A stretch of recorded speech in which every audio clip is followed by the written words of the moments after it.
America में हुए हालिया चुनाव के बाद डोनाल्ड ट्रंप फिर से राष्ट्रपति चुने गए हैं और सत्ता हस्तांतरण के दौरान अंतर्राष्ट्रीय मंच पर कई महत्वपूर्ण फैसले उनके सामने आए हैं।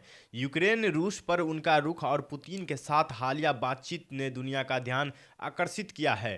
ट्रंप ने रूसी राष्ट्रपति व्लादिमीर पुतिन से यूक्रेन में जारी संघर्ष को न बढ़ाने की अपील की है, जबकि दूसरी ओर उन्होंने अमेरिकी सैन्य परिस्थिति को लेकर भी पुतिन को चेतावनी दी है। इस बीच मौजूदा राष्ट्रपति जो बाइडेन के साथ उनकी आगामी बैठक में सत्ता हस्तांतरण और यूक्रेन का समर्थन जैसे मुद्दे चर्चा के केंद्र में रहेंगे।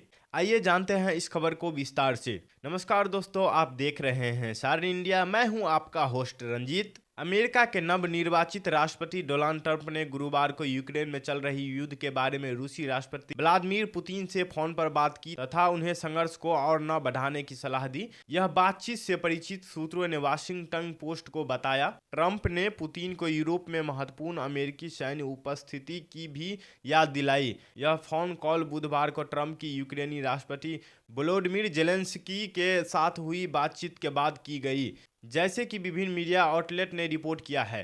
ट्रंप ने कहा कि वह पहले दिन छोड़कर तानाशाह नहीं बनेंगे। व्हाइट बोर्ड में संभावित वापसी के बाद डोनाल्ड ट्रंप ने अपने पहले दिन और दूसरे कार्यकाल के लिए कई तत्काल कार्रवाई की रूपरेखा तैयार की है।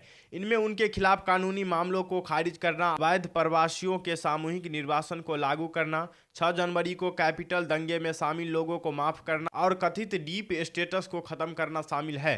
हालांकि ट्रंप ने अपने राष्ट्रपति अभियान के दौरान पहले दावा किया था कि वह युद्ध को एक दिन के भीतर समाप्त कर सकते हैं, लेकिन इस कॉल के दौरान उन्होंने कोई विशिष्ट समाधान नहीं सुझाया। इस बीच यूक्रेन के विदेश मंत्रालय ने इस दावे का खंडन किया कि उन्हें ट्रंप और पुतिन के बीच फोन कॉल के बारे में पहले से जानकारी थी। विदेश मंत्रालय के प्रवक्ता हेरोही टाइकी ने रॉयटर्स को बताया, ऐसी रिपोर्ट झूठी है कि यूक्रेन पक्ष को कथित कॉल के बारे में पहले से सूचित किया गया था। परिणाम स्वरूप यूक्रेन का कॉल समर्थन या विरोध नहीं कर सकता था। राष्ट्रपति चुनाव डोनाल्ड ट्रंप और राष्ट्रपति जो बाइडेन बुधवार को यूक्रेन में चल रहे युद्ध सहित महत्वपूर्ण घरेलू और अंतर्राष्ट्रीय नीतिगत मामलों पर चर्चा करने के लिए राष्ट्रपति सुरक्षा सलाहकार जेक सुलिवान ने खुलासा किया कि बाइडेन एक सहज सत्ता हस्तांतरण के महत्व पर जोर देंगे और एक ऐसा रुख जिसका ट्रंप और रिपब्लिक सांसदों ने विरोध किया है। इस बीच राष्ट्रीय सुरक्षा सलाहकार जेक सुलिवान ने कहा कि अमेरिकी राष्ट्रपति जो बाइडेन का लक्ष्य सत्ता का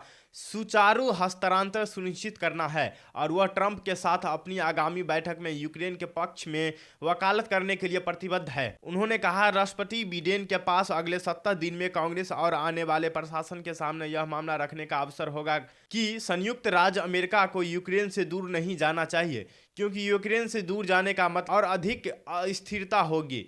क्रेमलिन ने शुक्रवार को ट्रंप के साथ यूक्रेन पर चर्चा करने के लिए पुतिन की इच्छा की पुष्टि की, लेकिन जोर देकर कहा कि इससे मास्को की मांगों में कोई बदलाव नहीं होगा।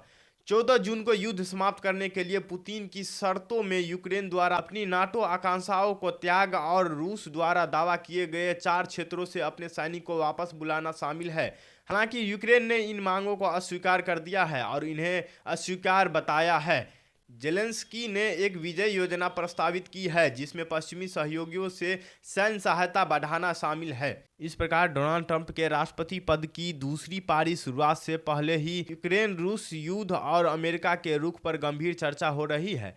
ट्रंप और पुतिन की बातचीत, बाइडेन की यूक्रेन को समर्थन देने की अपील और यूक्रेन की विजय योजना, इन सभी ने वैश्विक परिदृश्य को और जटिल बना दिया है। आने वाले समय में देखना होगा कि ट्रंप की नेतृत्व शैली और उनके फैसले इस संघर्ष पर क्या प्रभाव डालते हैं और क्या वास्तव में इसे समाप्त करने की दिशा में कोई ठोस कदम उठा पाते हैं या नहीं। आप इस मुद्दा पर क्या सोचते हैं, कमेंट बॉक्स में जरूर बताएं और हमसे जुड़े रहने के लिए चैनल को सब्सक्राइब करें और वीडियो को लाइक करें। जय हिंद।